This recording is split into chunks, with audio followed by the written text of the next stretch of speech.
I was born on 27th October in 1981 in England, although I did not spend much time there. At a very young age, my family sold our lands and moved to the Middle East for a couple of years, before finally settling in Sweden. As a child, I never had a lemonade stand or dreamt of becoming a startup entrepreneur. Instead, I attended Stockholm University from 2001 to 2004 to study philosophy, literature, politics, international relations, and film music.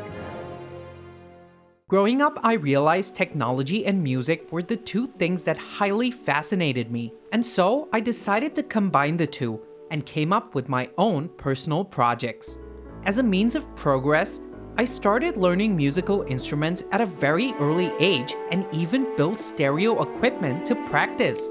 At university, I created a ping pong table that was actually an instrument. It would play different notes of a song every time the ball bounced on the table. The concept behind the idea was to introduce music to people in a non-threatening way.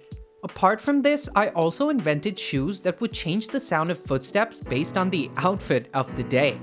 When I graduated, I took a year's course in marketing at the Stockholm Technical School from 2005 to 2006 and completed my studies at the Kungliga Tekniska Högskolan, where I developed an interest in human-computer interaction. After my course, I worked as a post-production sound designer and motion film music producer in a few media production agencies.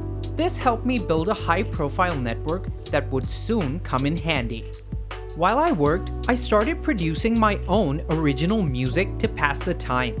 I even collaborated with other artists, opening the doors to new knowledge and growth. One such artist was Eric Walfors. We met during our time at KTH Royal Institute of Technology in Sweden and bonded over our similar tastes in music. As time passed, we grew frustrated with the available platforms and tools for music collaboration and would often struggle to describe which part of the song we wished to edit and how we wanted it to sound unless we were sitting right next to each other. Now, if it were any other field, artists had good options. There was Vimeo for video sharing and Flickr for photo sharing, but there wasn't anything for sound sharing. Eric and I saw this gap as an opportunity and decided to build SoundCloud, our very own music sharing platform. As odd as it may sound, our main goal as musicians was not to seek money or fame, but rather a way to make collaboration easier. With the idea in mind, we got to work. When we started out, I was in Sweden, but I thought it was best to move closer to Eric. So in 2007, I shifted to Berlin. Along with a small team, Eric and I would spend all our time at the office, and soon it became our favorite hangout spot. Here, we would sit and design code for days on end. But of course, we had some fun too. Over the weekends, we'd go clubbing or exploring Berlin's vast nightlife to blow off some steam. These were some of my fondest memories in my life.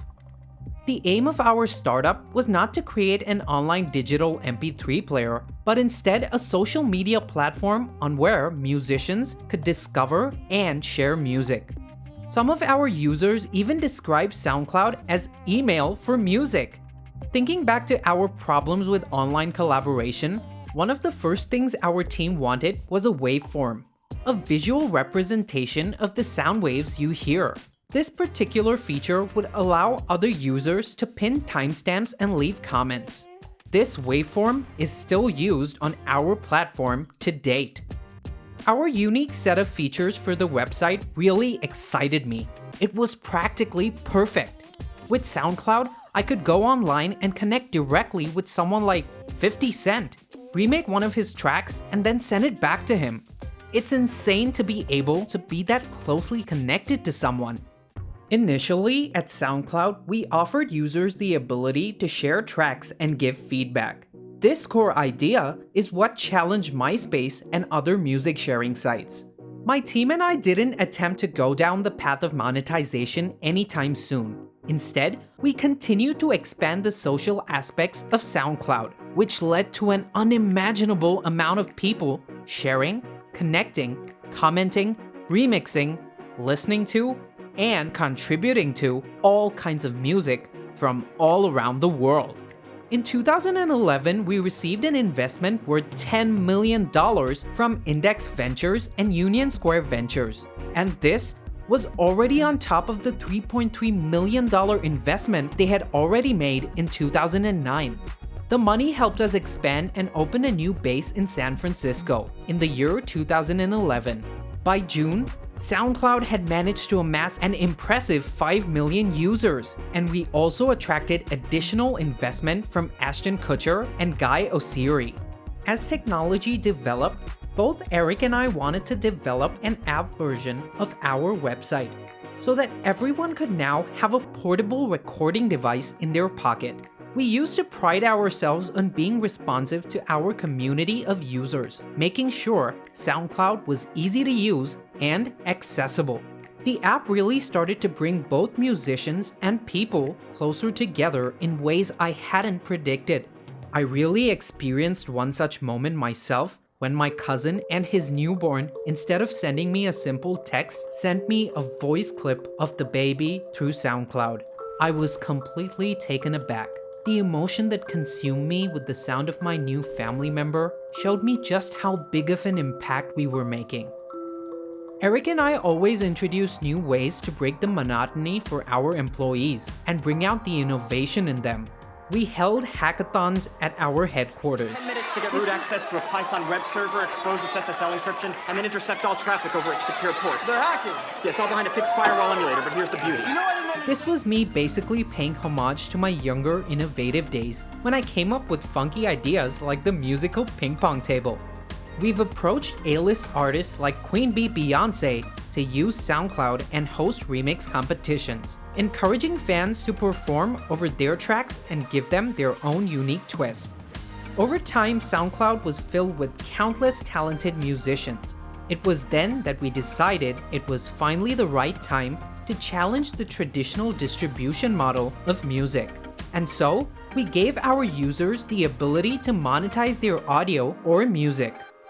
Today, SoundCloud has well over 180 million users and a wide variety of both verified and upcoming artists on the platform. You want to hear the best part? We not only featured music, but also podcasts, ambient sounds, press conferences, and much more.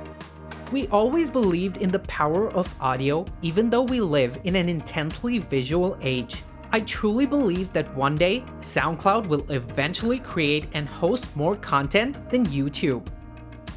My name is Alex Ljung, and I am the founder of SoundCloud. If you guys like that video, please hit the like button. It does wonders for the YouTube algorithm. Just the research and the editing alone of these type of videos takes us close to 18 hours. So we would really appreciate it if you could check out our Patreon. For just $1 a month, you can support our work. We produce over like 12 videos per month, so that's literally 8 cents per video. Thanks so much, guys. Peace out.